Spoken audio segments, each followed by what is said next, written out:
What is up, guys? Welcome back to the function. Welcome back. Jack is back, actually in video this time. Yes, but back in full HD iPhone footage. Full HD 7. I didn't know iPhones can record in 1080p. Yeah. But not this one because that makes the file too large and it drains my phone battery so fucking quick. Yeah, sometimes those iPhone files, the .movs, are kind of tough to work with. I literally have to convert them every time I send them to the editor. Yeah. But it's good to have you back. Thank you for having me, man. It's also May 4th, so may the 4th be with you. Yes, and for all of the Star Wars nerds, don't cream your jeans too hard yet because I don't know where I'm going with this, but Isn't yeah. Aren't we getting Mando soon?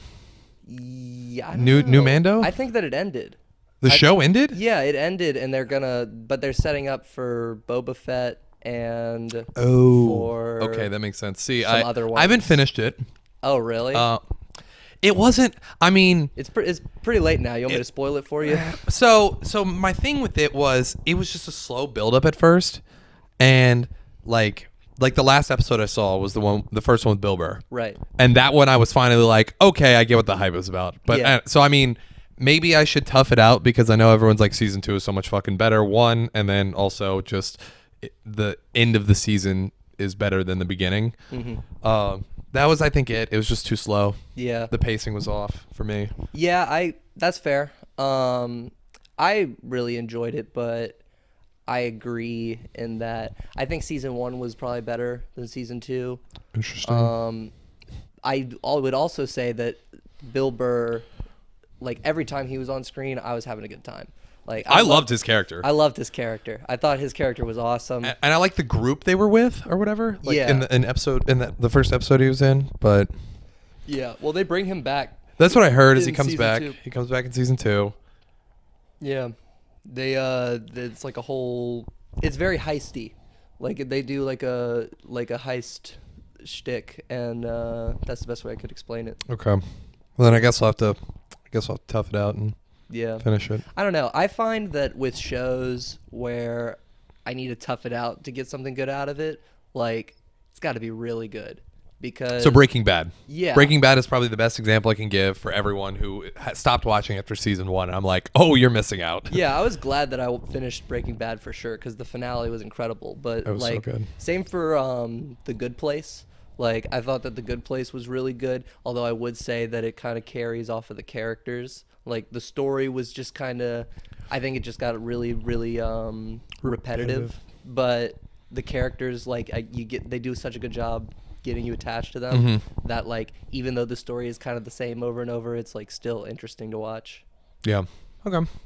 Yeah. Do you know if they're doing any other Star Wars spinoffs or no? Like shows on Disney I Plus don't or know, no? but Star Wars is such a profitable IP that like, Yeah. they're going to. I know. For me, I feel like not everyone's jumped ship, but like I've realized that like I like them not almost equally, but like I used to like Star Wars a lot more, and then when The Last Jedi was there, I was just like it really just had me Yeah. falling off, and then also because it was just like Star Wars was like flatlining / declining, but then Marvel was like fucking Yeah. ramping up. Well, the funny thing is, I think that they tried to take the Marvel formula and apply it to Star Wars, and it didn't work, in my opinion. Because the way Marvel does it, I think, is they release like a very similar structure that they like to deviate. They'll take people and like deviate for interesting things for different heroes, but it's the same general story every time. The same like there's gonna be a villain that not many people remember, and then the hero is gonna go through some kind of like change of heart and all that, and they're gonna succeed in the end. And it's a really reliable formula, and backed with all of the funding of Disney, Yeah. means that Marvel can like pump out so many Marvel movies. And I think that's one of the big pluses of it being run by a big corporation. But Star Wars started out as like an indie magic film, It was like a culty type of vibe. Like this was not common at the time, The only other ones like Alien, 2001 Space Odyssey, but they didn't take it like Star Wars does. Star Wars is very upbeat. Those movies are very Very dark. very pessimistic about the future. Yeah.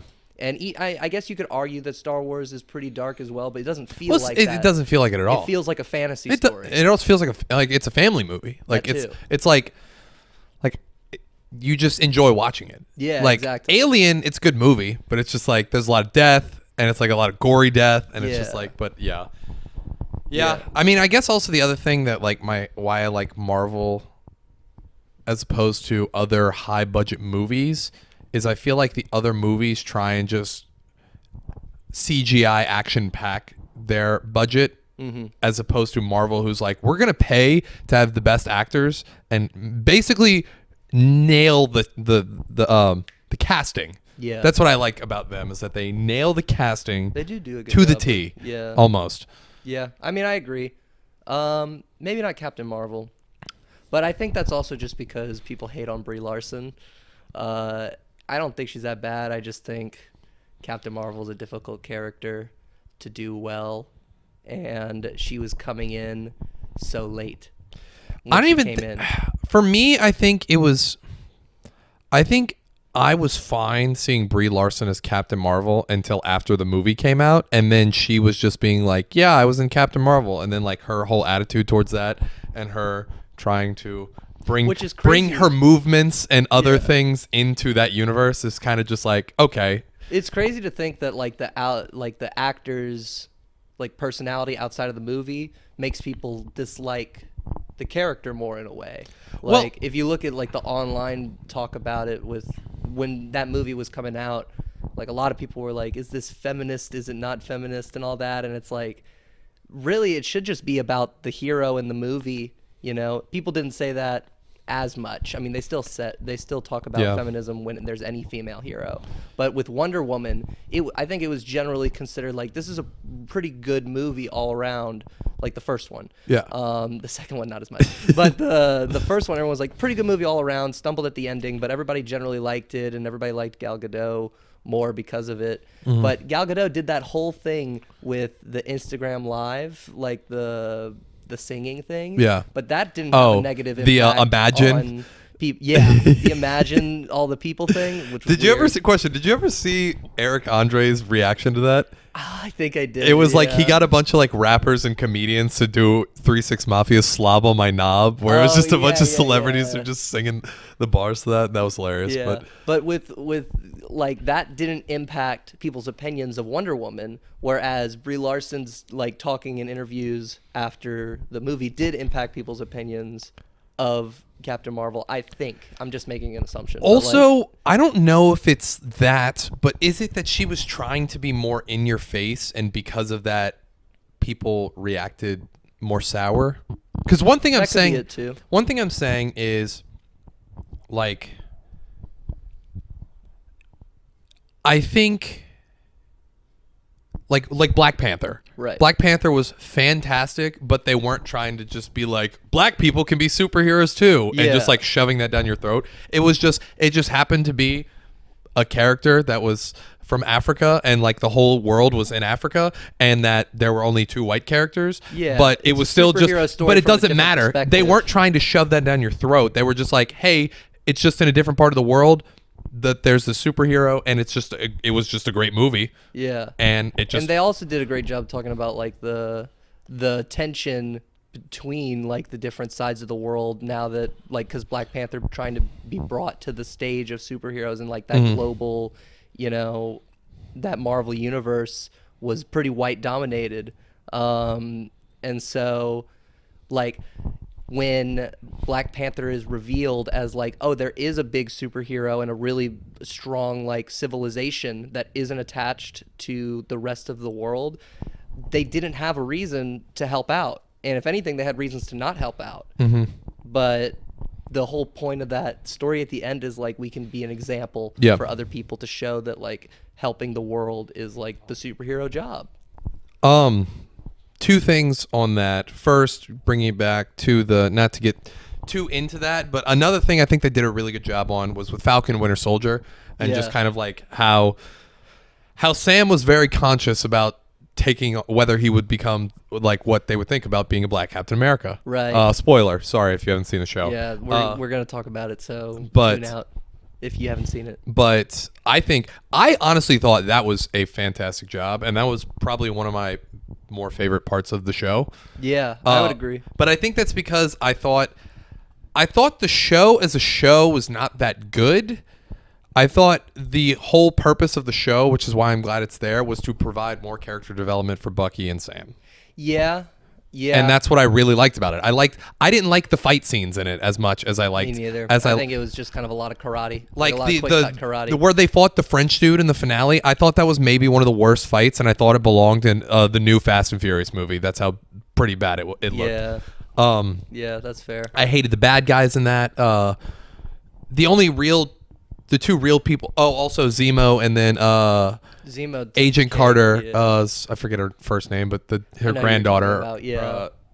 The character development on that too was really good, and it's more so that it was kind of just like it has me more excited to see. I think that was there so that they could step up in the movies. Yeah. And you're not just like thrown out of nowhere. Like you have a lot more context that you can work with on it, enjoying these characters. I think Sam could literally be Steve level. Leader based off of the character development he went through on that show. Yeah. I mean, I think the biggest thing was him reconciling that there can be more Captain Americas. Because he had so much respect for Steve, but by the end he realized like Steve made mistakes. Steve was just a guy. Yeah. He didn't know everything, and what he stood for though was significant enough to keep going. And so now he can be Captain America, but from his perspective and help out on his end. Like all that stuff having to do with the blip, like, and the fact that half of humanity was gone, but now they've all come back, and he has to deal with the fallout and all these people that fell through the cracks, and like his sister can't get a loan because nobody wants to give loans to all these people that are now coming back. Like just problems like that are like really cool to see, and also it shows like how the job changes from cap to cap. Mm-hmm. Yeah, no, it's not just about punching Nazis anymore. Now it's much more nuanced. And they did do some of that with Captain America in the beginning when he went from first to modern day, like him acclimating to like world security threats. Yeah, but like it's still like it just keeps changing. You know, it's interesting. I think that in that show, the only thing that I was disappointed in was that Bucky didn't get more time in the spotlight. Yeah, I mean. Yeah, I guess it's true. But I mean, I think he's more. That first episode, they set up like a really strong like list of amends for him to make, and he had that whole romantic relationship in the beginning where him trying to date as like 100-year-old dude, which was really funny to watch. Yeah. And like all that stuff, and then I felt like the whole story just kind of that whole thing took a background seat to the fake Captain America. Like once that was happening, which to be fair, that's also a really cool story, but it just meant that they didn't have enough hate the time. name U.S. Agent. That is probably one of the worst names ever. Yeah, I think it's comic book characters always have bad names. Well, I think he's supposed to be part of, is it the Thunderbolts? I've got no clue. You'd have to ask Drew. No, Drew told me this. Comics. I think Elaine from Seinfeld, which I can't believe she was in that. Yeah, that was great. That was awesome.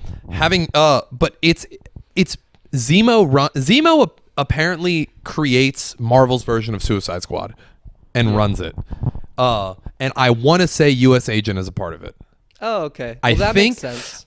I think because also I'm very unclear. Was the new Cap, which I can't remember his actual guy's name, did he take the serum? He did because he found one and kept it. I'm pretty confident that he did. Post in the comments if we're right. Correct us if we're wrong, but but then maybe he's not part of it. Maybe he's part of something else because I know Zemo hates super soldiers. Yeah, and when he started crushing those serums, I was like losing my mind. I was just like, this is so sick. This is exactly what I would want him to do. Like, it's awesome. I know. That was great. But if you like superhero stuff, this is another thing I wanted to bring up. You would love the show. Is it The Invincible. Boys? Oh. So The Boys I've been recommended by about 80 million people, and I need to watch The Boys is really good that. too. The Boys is really good. I like Invincible better. Which one's Invincible? So it's a new show on Amazon Prime. They're both on Prime. It's animated, and it's basically a parody on Hold superheroes. up. Let me look this up. I think I know exactly what you're talking about, and I actually kind of wanted to watch it. Invincible. If you think about it, The Boys is like satire, and Invincible is parody. The Boys is Steve critical. Yin? Yeah. Oh, yeah, I've seen this. Yeah. Okay. So The Boys is very critical on the superhero formula Oh, and how yeah. it would work in real life, whereas Invincible, you can tell that they love superheroes, but they're like making fun of it, you know? Okay.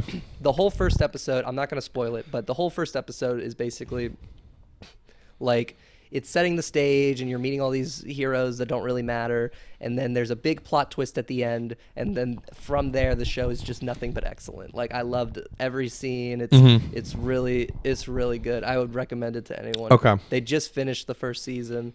So you can watch it all now. It's really good. This is like, if they sponsor me, go ahead. I don't know how you would sponsor me as a TV show, but yeah, Interesting.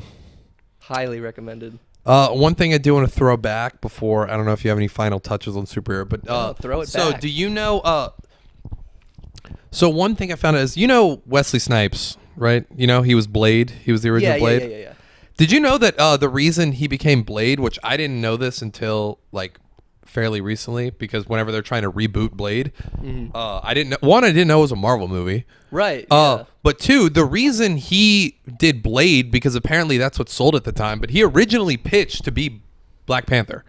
Like he originally pitched yeah. when looking at, he was like, oh, there's no black superheroes, Black Panther. And then I think they got shot down, probably because it was the 80s and it was very political. I mean, the Yeah. name itself is political. Yeah.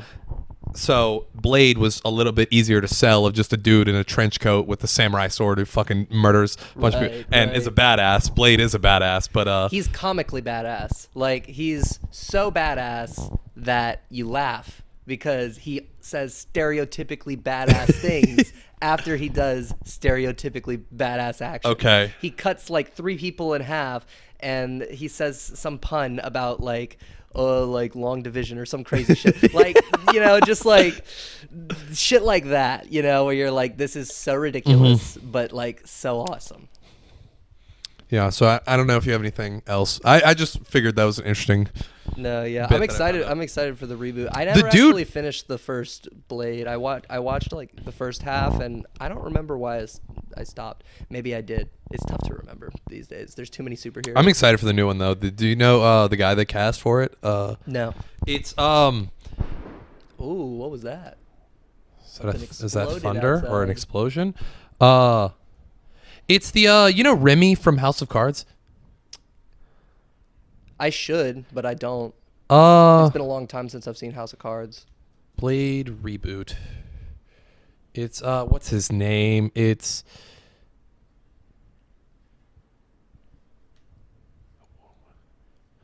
bear with me.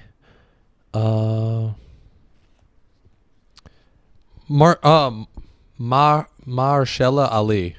This Oh dude. yeah. He's the one that did the Green Book, right? And I don't remember. some other stuff. Yeah, But- he's a good actor. I I like him. He's a Yeah. fantastic actor. So I think that was a good choice. But Yeah. that's the only thing I can think of. It is that and I thought he was doing Eternals. Is he not doing Eternals? Maybe that's a different guy. the black guy in Eternals is have you seen Atlanta? Donald Glover's show. No, I haven't. Okay. His cousin, who's like the rapper that he's like managing, is the black guy in Eternals. Oh, okay. Which I need to see that trailer because they've hyped this up because Yeah. first off, I was excited to see Kamal in that. Yeah, And I want yeah. to finally see him in a jacked in a movie. Right. But yeah. For so sure. so I don't know what you want to go on. I guess actually it's right on here. So I don't know when specifically you graduate, but you graduate this weekend. I do. So I don't know how you feel going into the fact that you're graduating school. I guess because you're doing grad school, it's not like you're done with school forever. But I Right. didn't know if there any thoughts or comments you had as you're wrapping up undergraduate for college? Thoughts or comments from Jack on college? Or just the college, like your experience. And it doesn't even have to be like. Yeah. I was just curious. Didn't know if you had any. My experience, mostly weird. Okay. Like, it's just, I mean, I think, and I think a lot of people our age would agree, it's like the most change in personal development for everyone, whether it's good or bad. Like, everybody starts to cement who they are as a person. It's less like high school where everyone's trying to figure it out, but doesn't know what they're doing. College is like, you have to start picking things to do and like a personality and, you know, like just everything with having to do with life. It's time to start doing things. And yeah, I don't know. It's weird to see like people from high school where you're like, oh, what are you doing now? And they're like, oh, I'm selling insurance. And you're like, sick. Or like, you know, they're like, oh, I'm homeless. Or, oh, I'm a billionaire.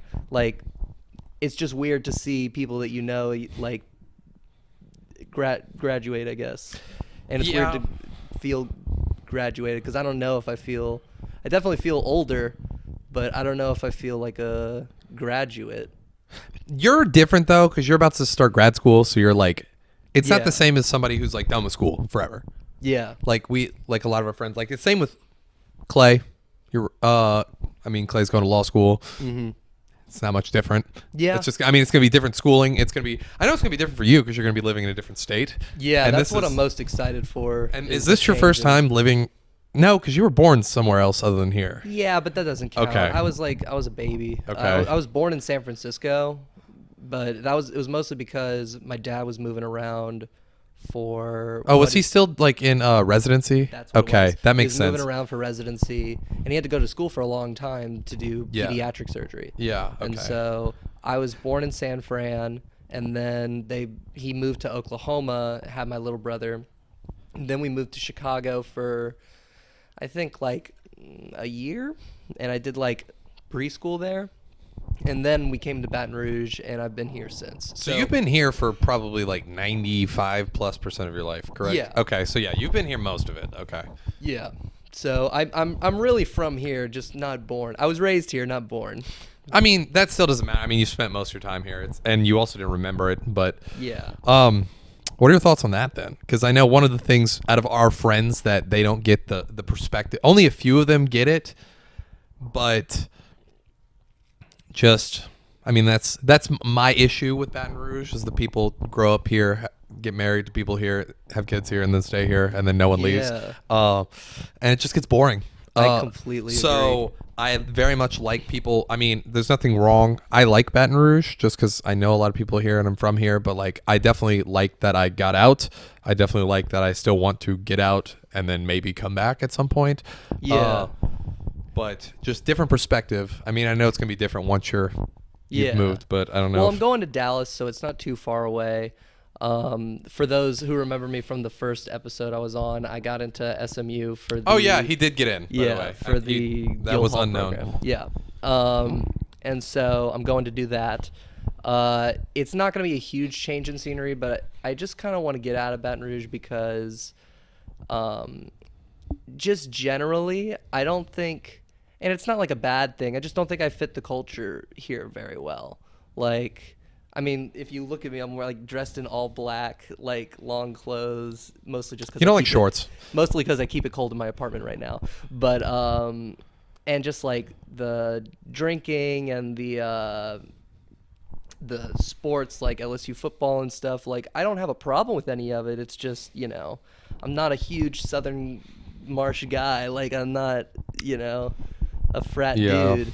So like I'm excited to get out of it, you know, because it's always been weird to try and describe the things that I'm passionate about to other people because it's just so left field. Like everything that I've ever, you know, really cared about has been through stuff that's online. Yeah. Like YouTube and gaming online with people and that's a global reach. So like it doesn't really apply as much to people here. They don't really see it the same. Like when I talk about gaming, people think like 2K and like Madden or like Call of Duty, and I'm out here like, oh yeah, like Journey just got like this Emmy award or whatever award it got for like its incredible cinematography and vision and everything, and like everyone who's around me is like, what? I'm just like, yeah. So I'm excited to meet people that are just as interested in that stuff as me. Yeah. No, I mean, I think that'll be fun. Now that I'm hearing you say this, and based on what you want to do, even though it's not the exact same thing, I think it would be very interesting. But one thing I would love to see you do, but I'm not, obviously I don't know if you want to do this, but I think it'd be funny if you basically in like 10 years were just like Atrioc. Yeah. Where you work at, I mean, he's like the director of marketing at NVIDIA, but he just streams when he's off of work, and he just, I mean, he's doing very well. So it's just, I could. I think that's just something funny, but I think I could. I mean, I have a degree in marketing. However, what I've learned from marketing as I studied it at LSU is that I don't like marketing. Well, I'm not saying that you do not marketing. That I dislike it, but I'm just kind of like, this is just like a manipulation tool. Well, I'm just saying that you could use, like, that could be like your niche of like, you stream, but like people know that you work at a game studio, and you get to talk about that. You get to talk about like, just like that world, and but also you game and do other stuff on stream. Yeah, I definitely want to keep up with like online presence just in general. Like once I move, I'll start doing videos again if I can. I'll probably keep them shorter form like I did with the last one I released a while ago about Ghost of Tsushima. I know for you though, and I know it'll probably be more expensive than ours, maybe just because it'll be more editing intensive, but like posting videos gets so much easier when you have an editor. Like it, I fucking hate video editing so much. Yeah. Shouts out to Mariner for editing all of our podcast episodes. Thank you. But yeah, so maybe, I mean, if you get that nice adult job, you can then afford to do that as well. Yeah. Yeah. I mean, definitely. I don't know. There are a lot of like, I don't want to lay too many plans because once I'm out of the city, then it's like all new, you know? So I don't really know. Like if I'm in a position where like I don't have any time to do the videos, I don't want to commit to doing them. But they are something that I'd like to do. I like reviewing games. I mean, I watch hours of review footage of games just because I love like seeing what games are good and why and all that. I mean, I think it's so interesting. Yeah, I don't have much more to say on that. Very good. So I'm gonna skip around here, and we're gonna go answer the internet. Okay, let's do it. So, if you were kidnapped, what TV cast would you want to save you? The whole cast? I would say, yeah. I mean, as like maybe they're like superhero team. It doesn't have to be superheroes, but like they're just like Dean and they work Sam as a from team. Supernatural. That's like literally the show. Is like these two brothers from Rick and Morty. These two brothers go and save people from supernatural stuff. You know, the name of the show. But so I just think that would be funny. Like they're kind of a meme to me at this point. I stopped watching the show a long time. They are a on, meme. Like, the 15th season or something. It's just too much. I know for me, if they could do the job successfully, hearing them talk over comms would be absolutely hilarious. But I think it'd be funny if the Seinfeld cast tried to fucking save me. For sure. Well, they'd screw it up. They definitely botched the job. They would get caught. They would for sure get caught. It would not be a clean job. They get caught and you would not be saved. But it would be so funny. It would be hilarious. God, I wish I could rewatch all of Seinfeld again, but with no knowledge of it. Because it's so tight. It's such a tight show. Like the way that they write the events that happen in the episodes, it's like they all kind of tie into each other. That's like Curb. I mean, I don't know. You might want to watch all of Curb then, because Curb is, I mean, Larry David wrote Seinfeld. Yeah, but I think I got my fix once I finished Seinfeld. Well, I'm just saying the show is the same style of tight writing of like that, but yeah. Yeah, Curb is really funny too, though. I mean, I know. I think Curb is hilarious. Yeah. It's so related to current events that I don't want to go start the show over. Yeah. because I'm like, I'm not going to relate or find as funny all the stuff that happened in 2005 as I will the last season that came out like a year or two ago.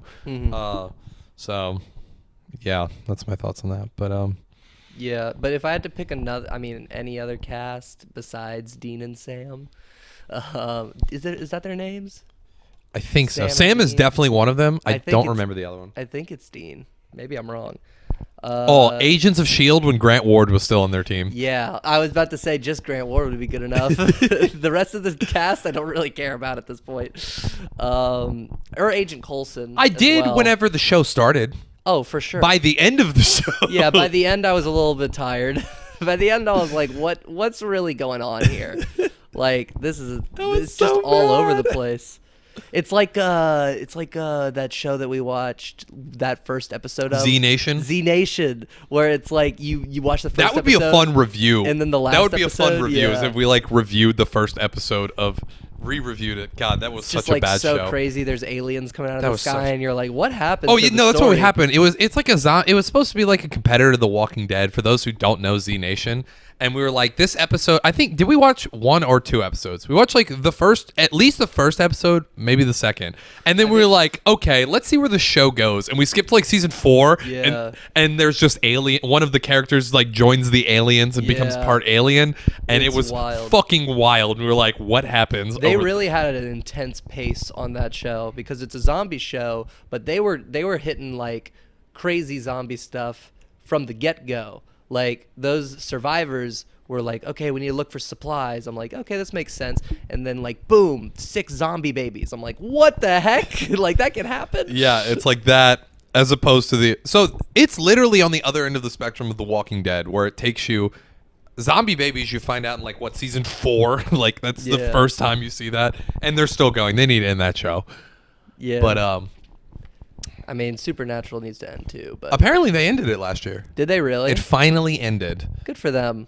I know. You know a show needs to end and is really bad whenever the creator of the show comes out and says, "Hey, nothing is canon anymore because we've already contradicted ourselves so many times." Yeah, pretty much. I remember watching that show, and then there was like a season 8 finale where it was some big climax with Sam's character, and it was like about him being a demon, and the whole time I was thinking, they did a similar arc to this in season 1 that they just totally forgot about. Like, I don't remember exactly what happened, but the way that That might be exactly what I'm talking about. the way that it was phrased was like it just didn't make any sense because they had already set up that like this guy had some problem in season 1 with his blood, and then as a direct result in season 8, like they're like, oh, we can't use his blood for whatever, and I'm like, no, like his blood literally is the stuff that you talked about in season 1, but it's yeah. Do you want to do the Rick and Morty bracket now? I would love to do the Rick and Morty bracket. So, Adult Swim came out with this. They basically did the secondary character bracket for Rick and Morty.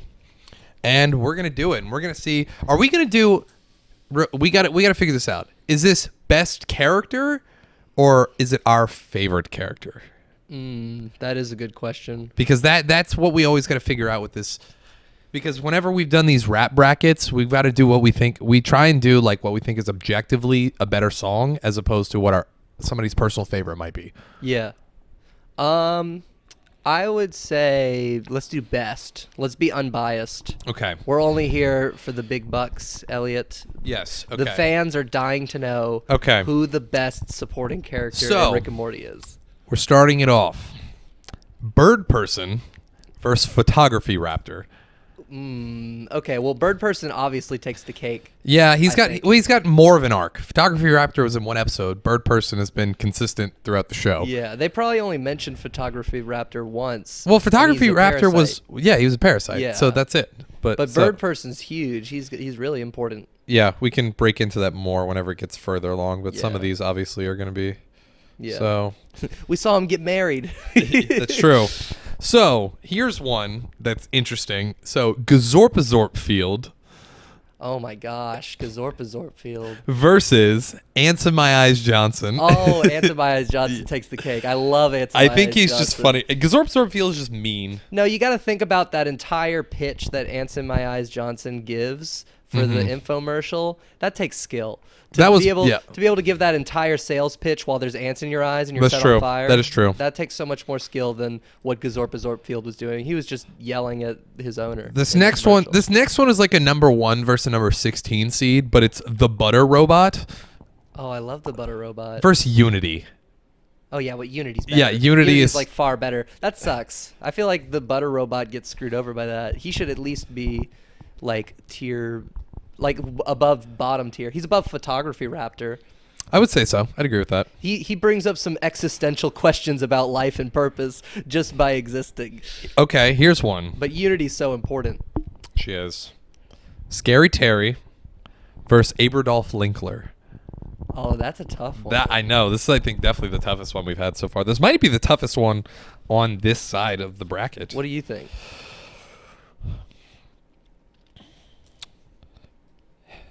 So Aberdolf Linkler, I think, is a more interesting character. Yeah. The only thing is they screwed it over with like the future potential.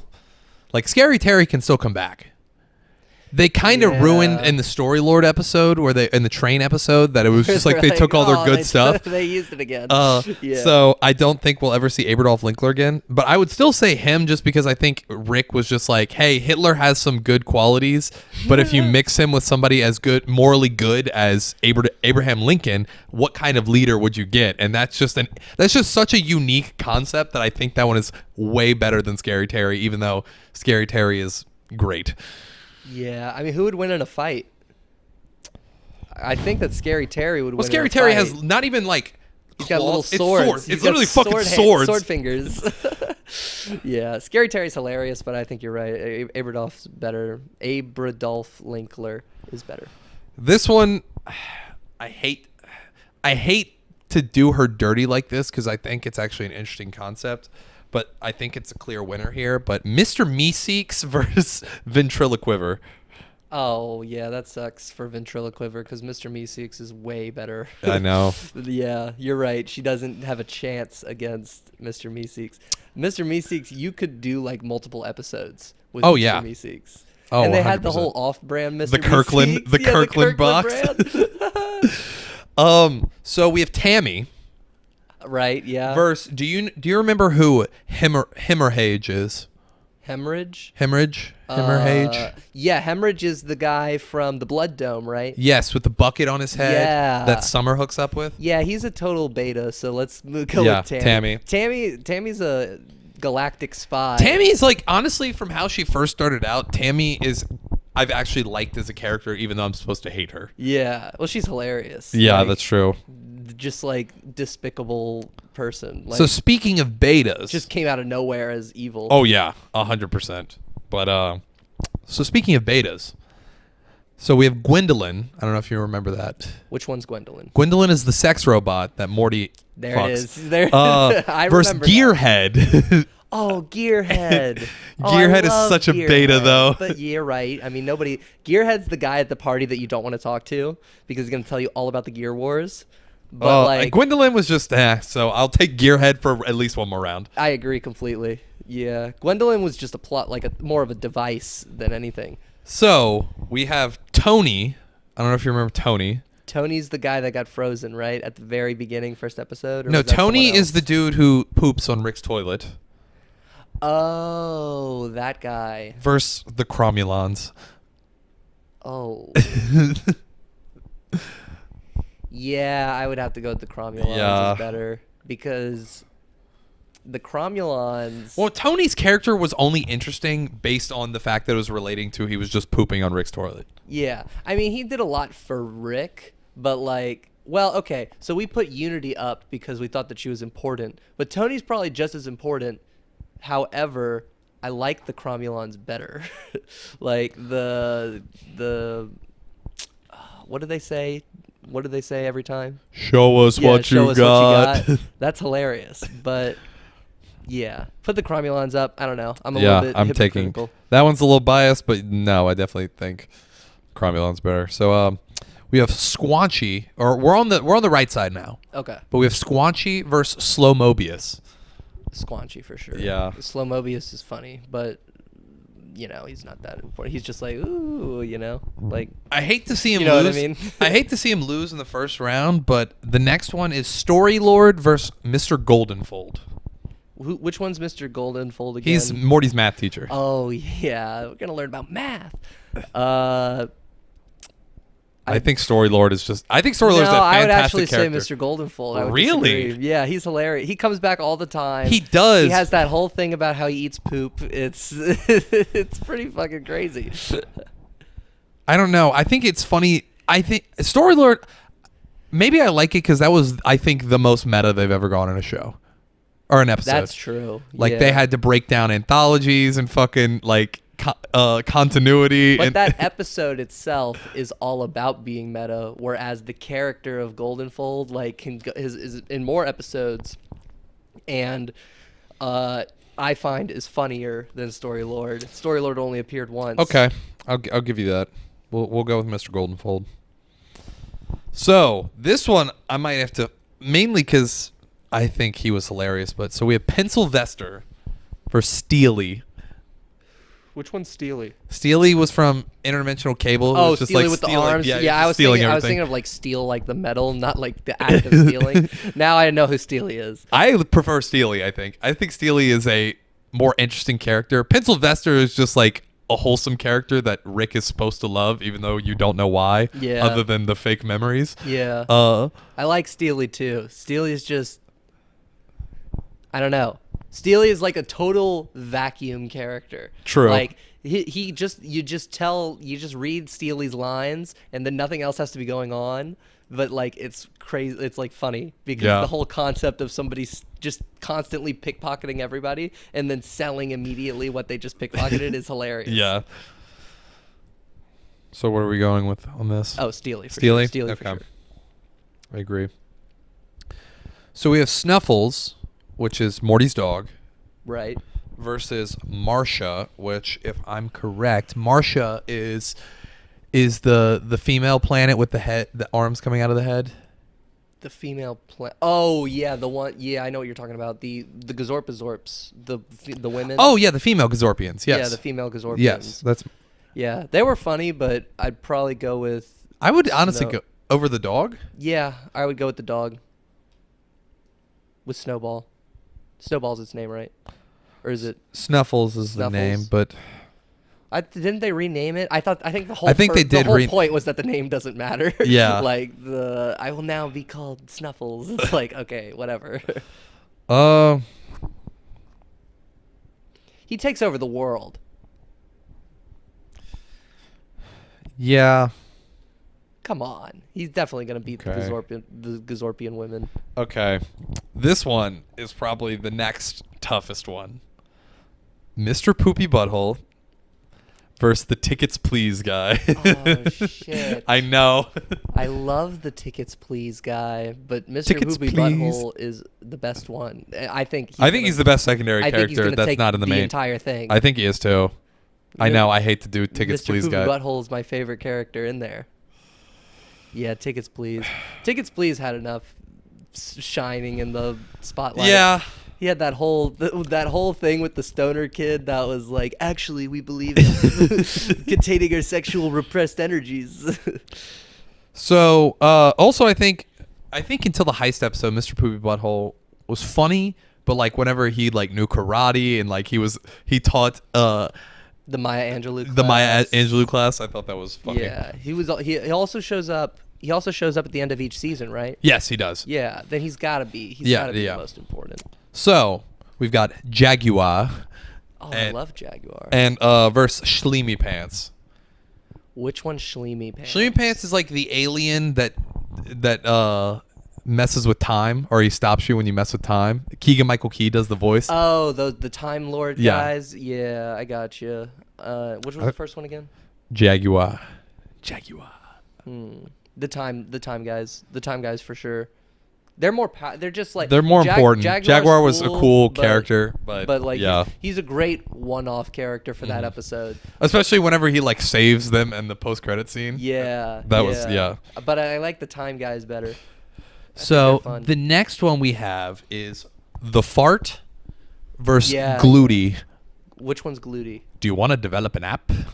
Oh my god. Oh my god. I thought I'd take the fart on this. I think I might have taken Gluty on this one. I don't know. That's actually a tough one because I like the fart too because he has all those songs, the Moon Man songs. The Moon Man song is actually fire. Yeah, I go back and listen to it sometimes. Oh, I do too. Don't worry. But the whole develop an app thing was so funny with Jerry because of course he's gonna develop this guy's app. Yeah, I'm gonna go with Gluty, but I don't want to. I think fart is unjustified. Like he could be higher if he wasn't paired against Gluty. Mm-hmm. So this next one to me is a no-brainer, but we could be in disagreement with this. But it's Noob Noob versus Dr. Wong. Dr. Wong's the therapist. Yes. I like Noob Noob more, but I think Dr. Wong is probably more important to the story. Yeah. She's kind of a character that just gets shit on because they're all just like, fuck you, I don't need therapy. Yeah, yeah, pretty much. Yeah, I think I'd agree with you on Dr. Wong. I think Noob Noob's only funny whenever at the end Rick professes his love to Noob Noob because like it's clear that Noob Noob is the GIMP superhero in that group. Like he's not important, you know? Yeah. Alrighty. So we're back at the next round. And we have Bird Person versus Ants in My Eyes Johnson. And I think this one's still not obvious. Tough.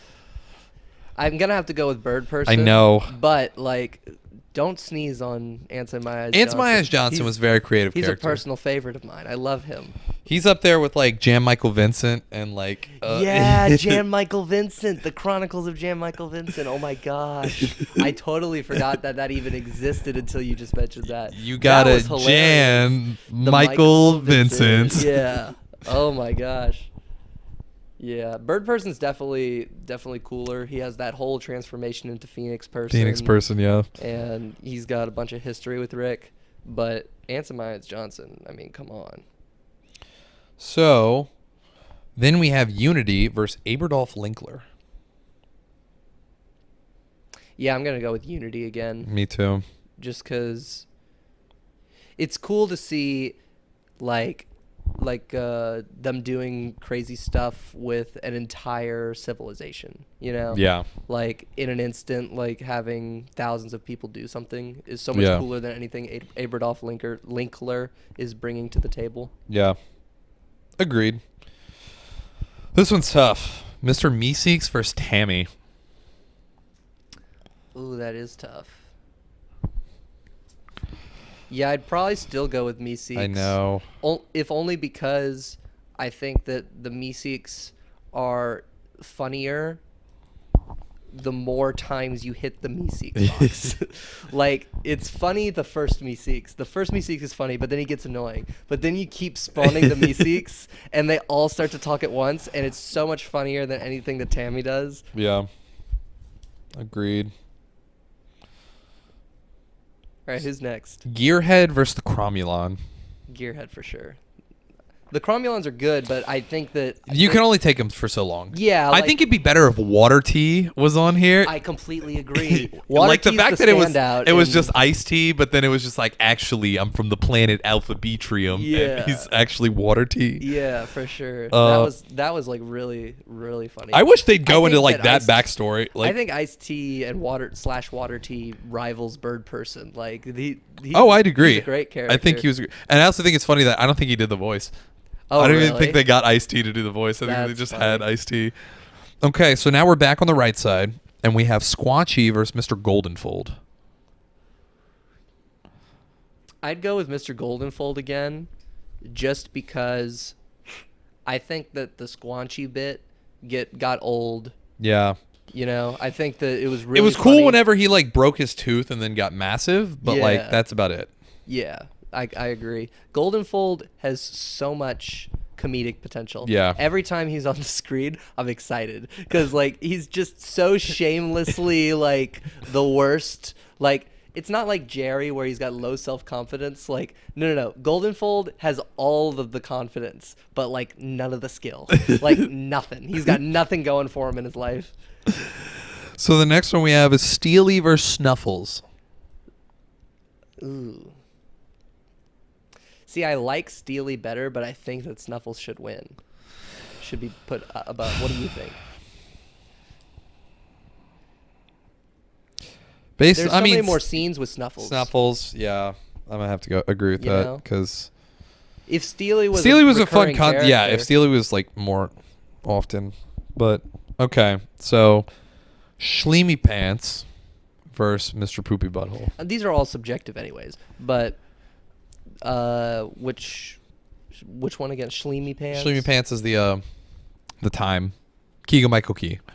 That's right. I keep calling them the Time Lords. I think Schleemy Pants for sure. What was the other one? Mr. Poopy Butthole? Oh, wait, never mind. I take it back. Mr. Poopy Butthole beats them for sure. Yeah, I was like, Oh, but they have such great design though. They look like giant testicle people. I know. But I like Mr. Poopy Butthole so much more. I think he just adds more. If anything, it's really a fight now in my head between Poopy Butthole and Goldenfold. Let's keep going to get the other ones, but like just so you know. So Gluty versus Dr. Wong. Gluty versus Dr. Wong. Gluty is you want to develop an app. Oh yeah, Gluty. Yeah, Gluty wins. There's so many side characters. I keep forgetting all of them, and they all have such dumb names. There's even more than this. Like I'm surprised there's some on here like Water Tea that didn't make the list or whatever. Like I'm surprised the president isn't on here. Yeah, where is the president? He should be on there. I love the president. I love when they interact with the president. He's so insecure about his power. So we are now back at the top. We have Bird Person versus Unity. Ooh. I don't know. What do you think? I think Unity has more depth and effect on the characters, even though Bird Person has been there more. I would disagree. I think that Bird Person has just as much. Like they had. Other than like Tammy, where Morty was talking to Bird Person, and Bird Person gave him like these. This is just refuse. I don't know what humans eat. But like, Bird Person was like, you need to, like be forgiving of Rick because like he's like a product of his environment, like from all the wars and stuff that they've been in. Whereas Unity is just like a fling that Rick had that taught him a lot about himself, Okay. Bird Person. Have I sold you on Bird Person? Yeah. You re-brought up some of even though he talks very monotone. Yeah, for sure. Well, also Bird Person like has a more substantial impact, I think, by the time he gets to Phoenix Person. Yeah, no, I'd agree. Because he's been around for so long. But yeah. So, Mr. Meeseeks versus Gearhead.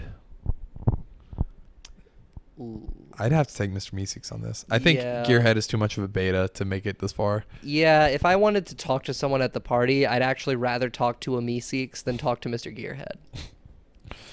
All right, we're now back at the top, and we have Mr. Goldenfold versus Snuffles. And to me, this one is a no-brainer. Yeah, Goldenfold yes. for sure. I agree. We didn't even have to talk about that. So then we have Gluty versus Mr. Poopy Butthole. Well, Mr. Poopy Butthole wins, because Gluty is just one of many. Like, his whole race is, like, designed to... Like, his alien species is designed to... What it captured, like make the app and develop, and then take their water. I yeah, think what they do is they get everyone in love, and then they take their water. Water, that shit runs out. So then we're back. We're in the final four. Okay. Bird Person versus Mr. Meeseeks. Ooh, that's tough. They're both so good. Like to pick between one of those, like why do I have to pick? I guess for this little game that we're doing, let's break the rules. So you want the final four to just win? No, because that doesn't feel fair. I'm upset. I'm mourning the loss of whoever I have to leave in this bracket. Or are we gonna break? We're gonna leave Mr. Meat. I think Bird Person's cooler, but like I love Mr. Meeseeks so much. So now it's I'm crying. There's a tears Golden being Fold shed. versus Mr. Poopy Butthole. Mr. Poopy Butthole. Purely because Golden Fold teaches at a high school level, whereas Mr. Poopy Butthole teaches at a university level. So now the finale is Bird Person versus Mr. Poopy Butthole. I would give it to Mr. Poopy Butthole in the end.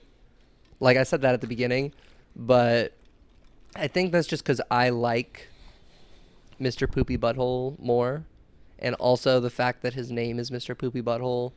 I like really that they hasn't been also make addressed you. yet, but yeah, it's that's fantastic. true. I like how they also try and make you, when he first shows up, like second guess yourself. Yeah, like you where think he's that in he's the a theme, and you're parasite. like, well, it's that, and he's like in the theme, and you're like, wait, has he been here this whole time? Yeah, And I just haven't noticed him.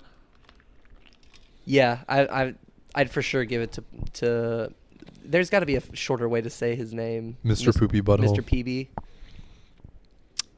Yeah, I guess. Mr. Poop Stain. Mr. Poop Stain. The Poopster. The Poopster. So, wanted to. Do you want to talk about the Curse of Strahd campaign? Yeah, we can. We can just talk about D&D in general, but I'll bring up the Curse of Strahd campaign. Okay. I'll let you start and lead this. Sure. So we're playing D&D. Surprise. We're finally getting back to it. Yeah. Now that I have some time, now that I've graduated. Well, now we all have time. Yeah. I should have said all, but whatever. And it's been going good, I think. I've had a lot of fun the past 2 nights. Yeah. So I basically prepared one big dungeon for you guys, and we finished it in about 2 nights, where you guys got there, scouted it out, found the boss, and some minor story stuff. You guys had the big fight with her. It was a witch in a flying skull. Sorry, I just ate canes before this. I'm a little bit burpy. The witch is in like this floating skull mount that like flies around this big marsh, and her hut that she lives in grows these giant root legs and starts attacking you guys. And for reference, the people playing, it's my buddy Elliott right here across from me, obviously. You play a rogue. And when we were doing the combat, you had some of your stats mixed up a bit. So your attack rolls were way suboptimal. Like you were getting about +3 attack when you should have been getting like +7, which is what it's at right now. Which doesn't seem like a lot, but it makes a big deal whenever that makes a big difference. You're rolling for a 20-sided die. Like a +7 is like such a big gap, that you can cross, to hit an enemy. So yeah, the big highlights of that fight were when Blake's character, the half-orc barbarian, he full sprinted across the marsh and then jumped 20 feet up into the air to meet the hag, and she was like, "What?" And then swung with his axe and hit the mount, and then swung again on the come down. I wish that he had destroyed the mount at that time, because that would have been awesome. I would have let the hag fall and like take damage from that, but because it happened later, she turned into a swarm of insects and got away. Yeah. But and when you destroyed the gem in the house that controlled the house, because once that house was offline, that thing was throwing boulders across the field and crushing you guys. It was insane levels of damage. It was a tank. I mean, it was fucking insane. But yeah. No, it's been fun. Best thing I can say, because I've been able to tie in more to it, but the world and the story we're playing, if you imagine Castlevania, it's lots of Castlevania vibes. It is a lot like that, yeah. It's we're very literally gothic fighting horror. essentially Dracula. Yeah, like you guys played yesterday, and I gave you a little bit of combat, just to feed your thirst of rolling dice. And normally in an ambush like that, I'd do something like bandits or something like local to the area, but Curse of Strahd has like a list of stuff that I can use that pertains to the theme, and they actually all come from different areas. And so because you guys had just finished that, I wanted you to fight another mythical monster, and so I had you guys get ambushed by werewolves. Thankfully, Clay's character, y'all's cleric, saw through it and casted daylight. That was pretty lucky. Clay Yeah. we just saw somebody in the ground, and Clay was just like daylight. Just totally blinded the werewolves before they could pounce on y'all, and you guys got a free round of attacks. To be fair, I think we've played enough that if we just see somebody on the ground, we're not just always gonna bad. we're not gonna be like, oh, let's go immediately help him and not question anything. Yeah. Now we're pretty experienced that we're just like, Yeah. this seems like a trap. It's like the scene from The Last of Us, the original one, where the guy's walking up the road like hurt, and Ellie's like, "We should help him," and he just shrugs his head. He goes, "He's not hurt," and he slams on the gas, and then bullets start going. And you're like, "Oh my god!" It's insane. That's great. I love that. Yeah, but Curse of Strahd has been really fun. I like it a lot. Is Jake gonna get Saltmarsh started back up soon for y'all to start that, or no? I don't know. I mean, that's up to him. But obviously, I think he'd like to. We played a lot of it, though. Like, we played the whole first act, basically. So if he never brought it up again, I wouldn't be that upset because we got, like, a legitimate experience out of it. Like, we did the whole song and dance, you know. Have we done the first act so far in ours? Yeah, you guys are. Okay. Y'all's isn't even really split up into acts. The way that Curse of Strahd is set up, and if you can see on the footage, Yeah, that's the map back there. If you the can see map it. behind me, it's really more of a sandbox. You guys can go anywhere and do anything. So there are areas that like are just there's stuff happening around you, and you guys just go around and do it. So like when you guys visited the town of Valaki, once that town like erupted into chaos like it did in the story, and I don't want to spoil too much for if people want to play, but once you guys did the stuff in that town, it really opened up to y'all. Y'all could have gone back in the direction you came. You could have gone north. You could have kept going the way you guys did. And you're getting pretty close to the end. I scaled you guys up to level 7, and the campaign's probably going to end around level 10. Oh, so, damn. yeah. So we're a lot closer than I thought. I But thought we still had a lot There are left. still a lot of story beats to hit. It's just that you guys are getting closer in terms of level because there's a lot of stuff early on, especially with things like vampires, right? Like they're a strong enemy. So in the first couple levels, I've got to give you guys some real easy fights, you know, and some pretty like just slog stuff that you guys can just get through because that enemy type is so strong in itself. I can't have you fight a vampire and expect to live, you know? Yeah. And even that time, the only other time you guys have really encountered the vampire outside of Strahd himself were like vampires that he's like vampire spawn, the little minions that he has, and they have been pretty tough each time you've fought them. The one where 6 of them ambushed you guys in that house was a really close call for you guys, but luckily whoever's idea it was to just run out of the house and set it on fire was genius. That was, yeah. I mean, it totally destroyed that guy's house, and he was blamed for it too. The guards were like, "Well, this is your fault," and they locked him up, and you guys just walked out. But like, yeah, it really solved your problem. Yeah. No, I know. I know one thing that you said for the roll of the dice that I actually built this character that I wanted to do more non-combat rolling. Yeah. So I wanted to try and test my luck to see how good I can persuade people, deceive people, sleight of hand people, and I wanted to do less. I mean, I still like fighting, don't get me wrong. Yeah. But I thought it'd be interesting to use more of the mechanics of, like, for most The part, all we role-playing do is fight, and then like we verbally role play. Yeah. But, like I have these tools. I like that. Like I know John used carpentry tools, and he built like a tent or something for us one time. Yeah. And like I like being able to actually use some of the other aspects of the game that we don't normally use. Yeah, I agree. I can work on having that stuff come up more often, but I think it's more so the fact that the areas that you guys have gone to have been very combat oriented areas. It's that, and a lot of them are desolate. There's not a Yeah. lot of like big towns to where you can do a lot of shit like that. Yeah. Like, Well, we've also, just like this in is a ruins pretty- of the middle of the. It's a pretty brutal realm that you guys Yeah. are in. It's like a pocket realm ruled by a vampire. So like there's not a lot of civilization around. Yeah. There's like 3 big towns and one of them sucks and the other Yeah. one's crazy.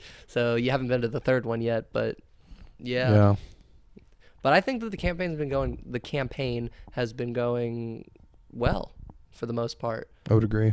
Yeah, for people like who don't know what we're talking about or want to look into D&D, I recommend like looking into it online. Like that's how I got into it, just like looking up videos of people playing and talking about it and learning the rules and stuff. And if you are interested, you'll probably end up being the dungeon master yourself, because it takes a lot of time to like put it on together, and the players just want to show up and have a good time, which not a big deal. But that means that the DM kind of has to put in the work to get the world ready and stuff, I know ultimately I would like to, I think ultimately I would like to, whenever I have a fuckload of money and can actually spend for high production value, I would like to literally, like we always say we're going to record like D&D, is just do that and actually not only video us doing it, but I'd like to like for like anytime it's something cool. So like whenever you described Blake jumping up and fighting, I'd like to get that animated. I think that'd be so sick if that would be cool. Like I literally Harmon Quest. I'd like to just do Harmon Quest. Yeah. But just the way that they do Harmon Quest as well, they actually simplify the game rules so that they can animate it. Yeah, that's true. So maybe that would be better. Is to I don't know, but anyway, that's a long-term plan I would like to do with this channel and the production value of this. Yeah. But as of right now, so I obviously can't do that. Right now, outside of Curse of Strahd, I'm planning on doing another one. And if you're one of my players, don't listen to this.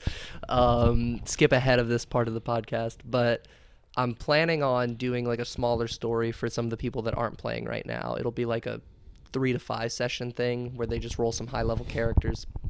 I really want to use this enemy called the Star Spawn, where they're like Cthulhu type enemies, like they're aberrations. They arrive on comets, and they're like just basically like space zombies. That's the best way to put it. They're really cool. They all have their each.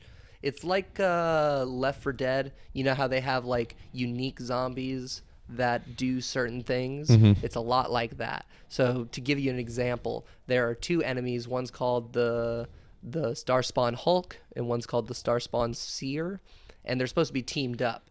And so the Hulk has this passive ability where he reflects all psychic damage that hits him, which doesn't really make any sense because he doesn't have anything else that does psychic damage. It's just that he has a passive that reflects psychic damage to an area around him, and he's a really big tanky guy. The Seer, on the other hand, has a single target, high psychic damage ranged shot that if you target the Hulk with, will hit the Hulk and then reflect into everyone that's around the Hulk. Interesting. So what happens is the Seer hangs back, and then the Hulk charges into the party, right? And he's swinging his massive arms and stunning people. It's insane. And he starts to take damage, and then the Seer shoots the psychic beam onto the Hulk, and then it reflects off the Hulk and hits everyone around him. So the Hulk draws everyone to the Hulk, draws them out, and then the psychic just starts dealing damage off. Yeah, that's gross. That's so broken. It's insane.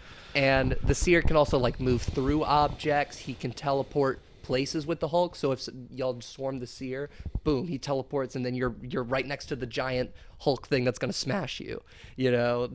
There's really, really, really cool Interesting synergy. Like I really want that's to very use those cool. enemies, and there's more of them too. It's not just those 2, but like those are the 2 that I'm really interested to use.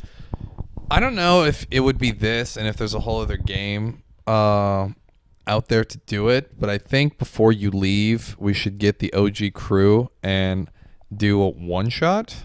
Oh, for sure. I actually want to do that. I'm not going to prep it. I'm going to freestyle it. Okay, entirely. because I might just have y'all fight a dragon. Never mind, because I was going to say, could we make it, I was like, would it be difficult to make it samurai or like Western themed, just to like mix it up, really? I'll think about it. The problem is I only have so much time. Yeah, I guess that's true. Because we need to get a certain amount of Curse of Strahd done by the end of this month, which is May for those listening. This is coming out Friday, so okay. That won't be. We need to get a far. certain amount of this campaign done so that we can finish it by the end of summer, and then You'll worry about it. So I Okay. need to That prep, makes sense. I need to prep all that. I won't have enough time to prep another That's true. makeshift adventure. That's true. Okay. That's why I've been saying I'm gonna freestyle it, but I think I don't think it'll matter too much. I think you guys fighting an enemy that you haven't fought before is always fun. That's true. That's You true. know, the new abilities that they have, learning it Like, as I you rem- fight it, it's really. I really remember, interesting. what was it in Out of the Abyss that we fought that was like, it had a bunch of eyes and it was like psychic and floating. Do you know what I'm talking about? The Beholder. Yes. So that one was specifically a lower level Beholder. It was called a Spectator. Yes. Yep. That was fun to fight. I remember that was fun to fight because I was like, we've never fought anything like this ever. And I don't even think we fought to this day.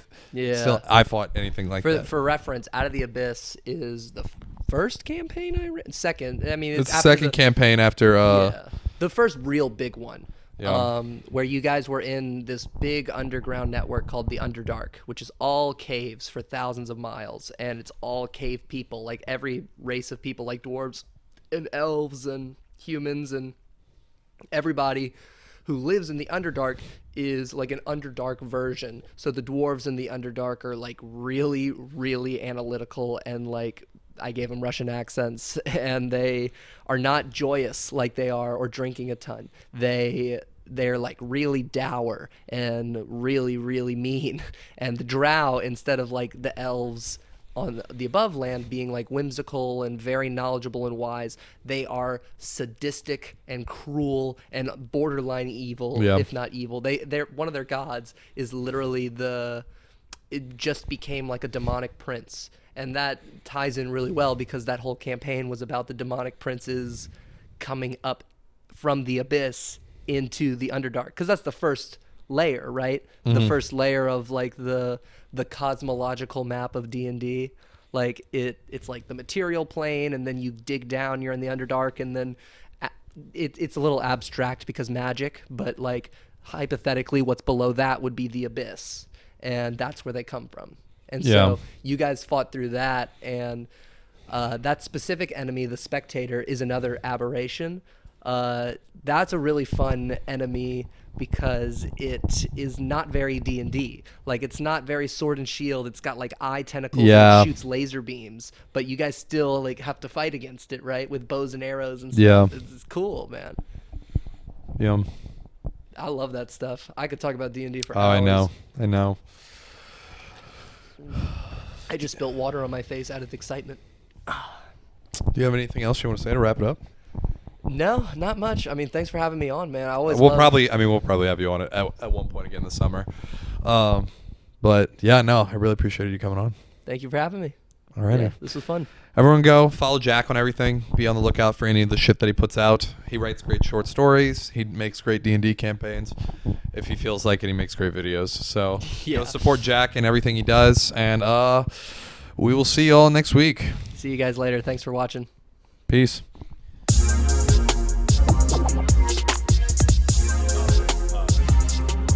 Yeah, it's the live from the 225. It's the, you know, yeah, it's going down in the,